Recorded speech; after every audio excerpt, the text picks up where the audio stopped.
We are in the dawn of a new era. We thought we were alone. Rangers, the last survivors.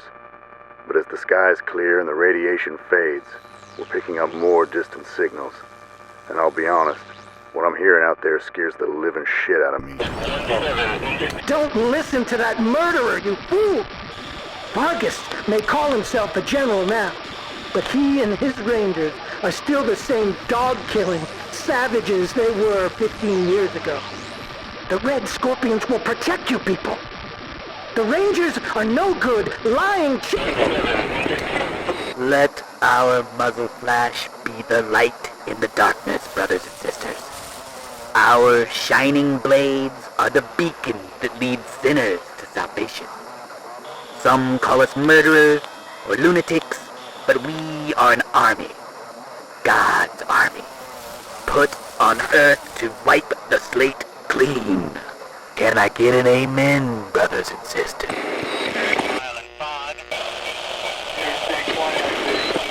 Matthias is your savior.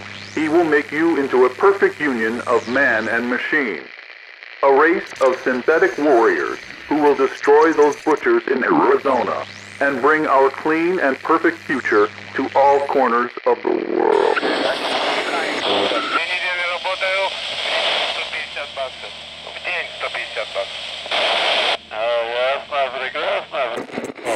We must remain vigilant, Rangers.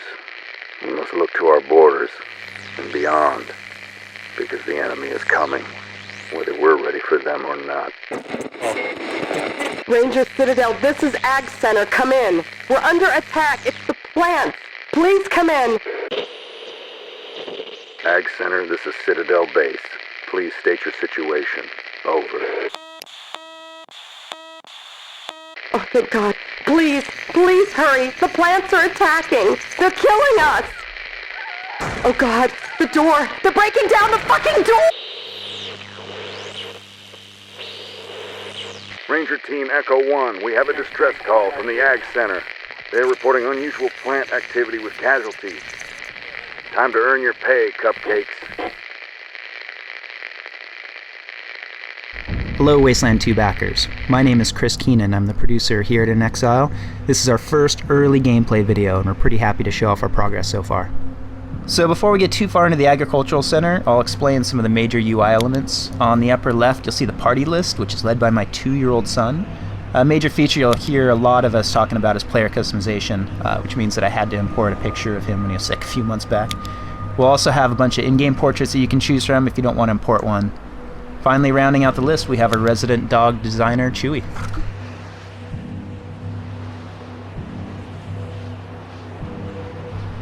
So early on, we promised customizable UI.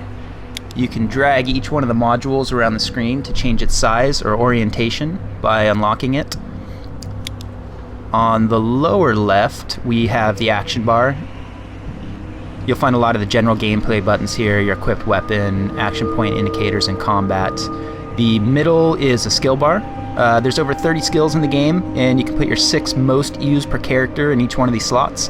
And this one is the text window, which we use very heavily to keep the same narrative feel of the original Wasteland. Definitely keep an eye on it throughout the demo.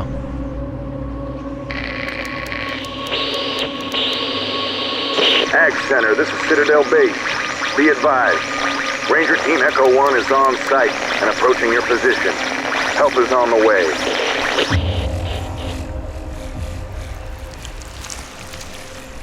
Now we're coming across some enemies for combat. By selecting the icon for perception, you can do a skill check on the enemies and have a possibility of seeing some additional enemy information as well as their perception cone. So if you cross paths with that perception cone with any of the Rangers, it starts combat. Right now we're going to spread out the Rangers, get ready for the first encounter, and here it goes.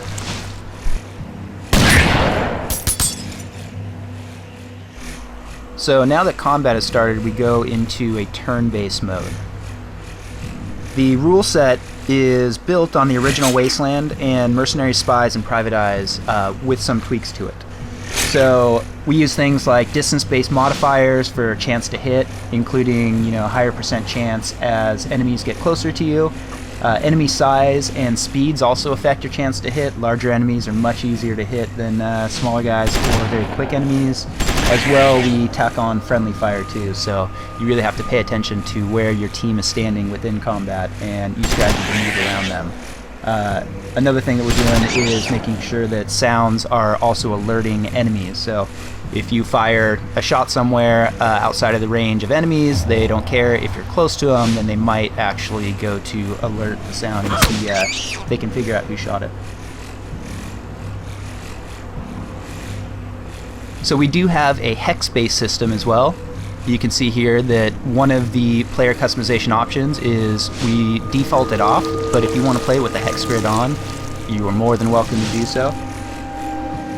How you spec your attributes during character creation changes each one of these characters pretty drastically. Our backers helped us come up with the classic system, which is coordination, luck, awareness, strength, speed, intelligence, and charisma. Coordination in combat gives you additional action points, basically meaning that you're more efficient with each of your actions. Awareness increases your initiative, generally gives you a few more turns than any one combat encounter. Strength gives you a higher maximum constitution and melee damage. Constitution is our version of hit points. And speed will increase your movement in combat. So between the trade-offs of where you put the points in each one of those different attributes can give you a pretty vastly different character for combat. As you might have noticed by now, we're using a two-stage fog of war system. The first layer is areas that you haven't yet explored, and the second one is what you have explored but is just outside of your current perception radius. And now we're going to show an ambush maneuver. You can select multiple rangers and have them fire on an enemy at once to start combat. You don't have to select just a single type.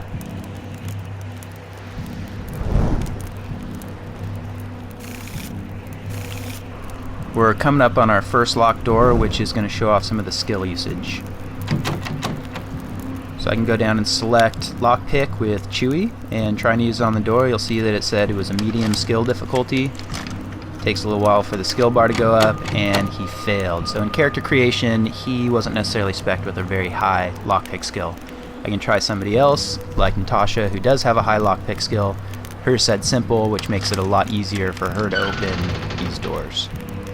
As you progress through the game, the difficulty of the obstacles will continue to get harder, and the more that you use each one of your skills, the better that those skills will get. So here we had a different guy. Chewy is the safecracker, so he went in, was able to open it up. We got a canteen, now we're moving out.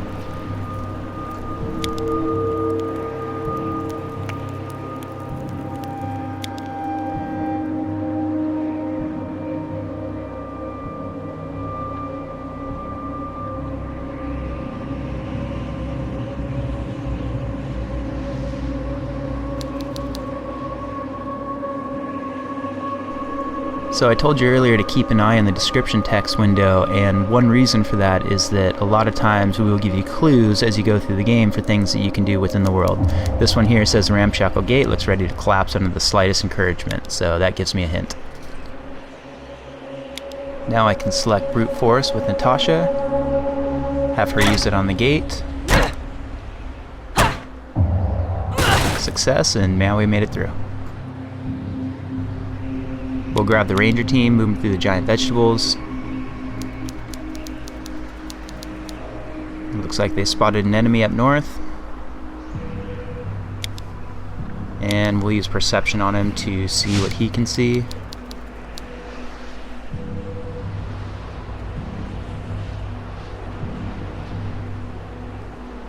So this looks like a good opportunity to take somebody, bring him around to a cover point, and see if we can flank him from behind with the other team.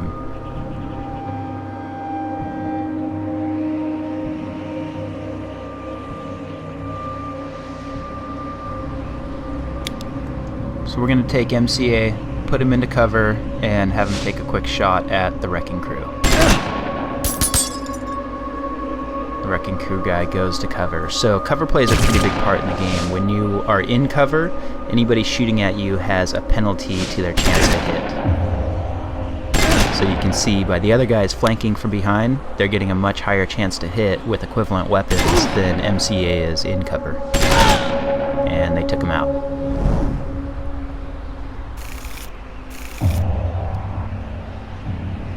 We'll get the team back together, move on towards the huge central building, which is the entrance to the agricultural center.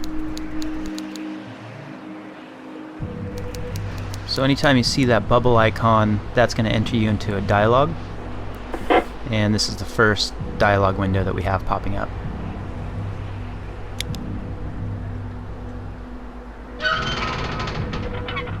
Looks like she let us in. The Rangers are going to make their way into the central complex.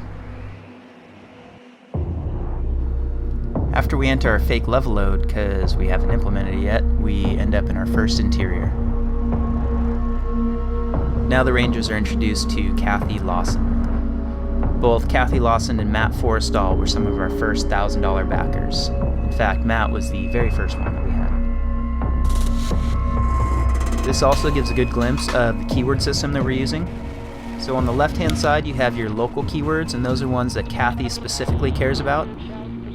As you go through the conversation, you will branch into different keywords, or you might close off some other ones, and the ones that you keep will go into the regional keyword section. Also big keywords like missions or anything that is a large item within the world will show up in the regional keyword section.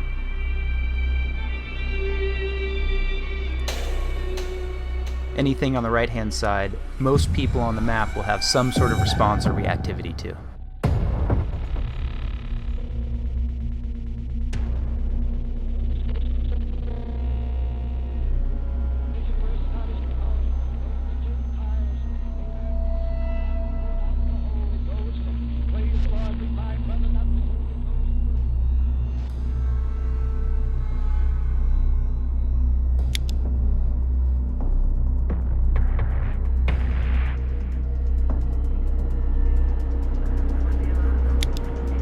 Kathy here is essentially giving the Rangers their first mission to do inside the agricultural center.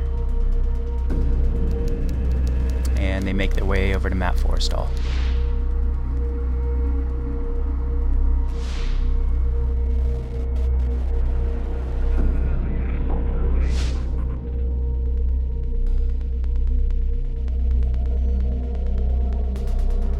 One big advantage we have with this game is that we've already said we're not going to do a ton of voiceover work on it.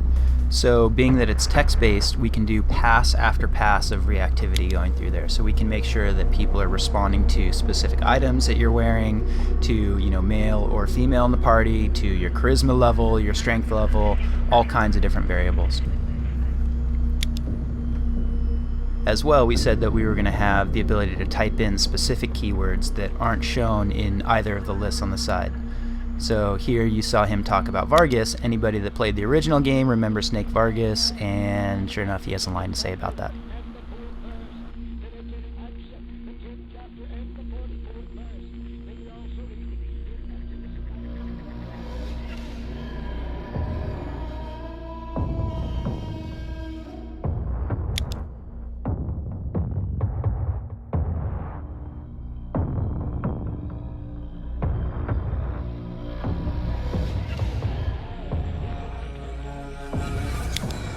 We'll go ahead and finish up the conversation with Matt, and it looks like he's pretty happy with how it went.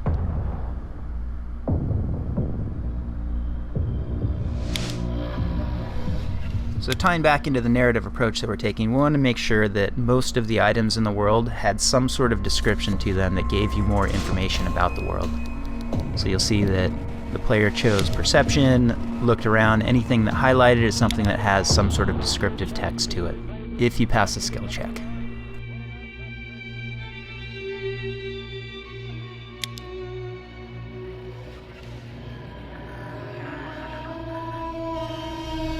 Some of the descriptive text you come across are put in there pretty much just to entertain us.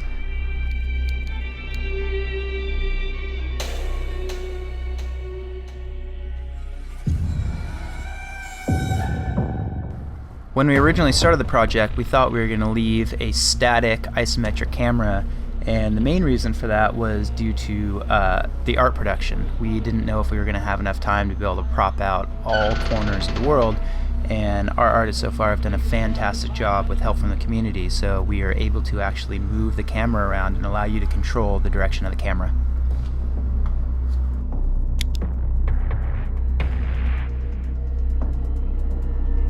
One of the things that we loved about the original Wasteland was that there was more than one way to solve the same obstacle.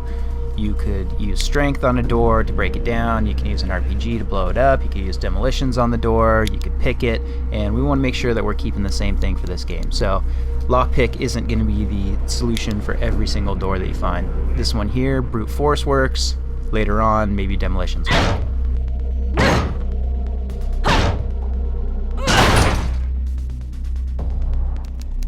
Now that we've broken into the door, we can get some loot. Looks like we're going to pick up an AK-97 and some ammunition.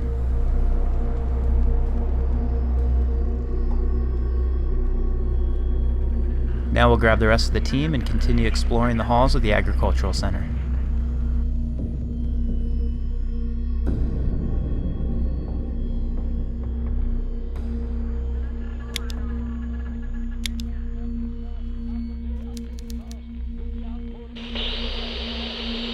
Ranger Team Echo 1, this is Citadel Base. Received word from Maxwell, all that you were on site and en route to irrigation shutoff. Please confirm. Over.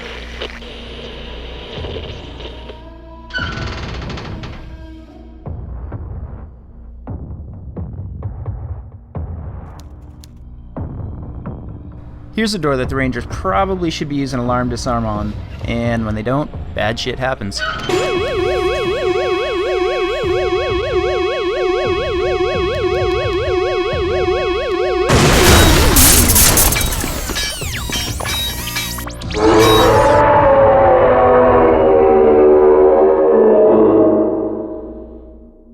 First off, I want to apologize to everybody for having to sit there and listen to me for the last 15 minutes.